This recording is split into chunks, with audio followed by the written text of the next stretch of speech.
Okay, here's the wild one in class. We have Brooke Shield attending my school. Look at me, Brooke. Say hi to all your friends. She Hi, looks guys. like Brooke Shield. This girl's a star. She can tell anything.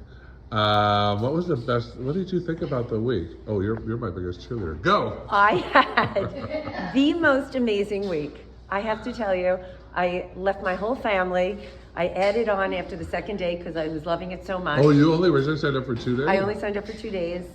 I have had so much fun. You're a great teacher. You're kind. You're a little tough, but you're very funny, and you made the week fly by. And I don't know how good I am, but I've learned a lot. Oh, she took another class somewhere though once. I took one other class. What was it like? It was awful. It was absolutely awful. I learned nothing. It was a bunch of sticks for hundreds of dollars. Yeah. This was amazing. What's the most surprising thing you learned? That I can actually put a dozen roses in a vase and make them look like a professional. $1 million. And I did that after 6 hours of class. Very good. Keep blooming. Thank you.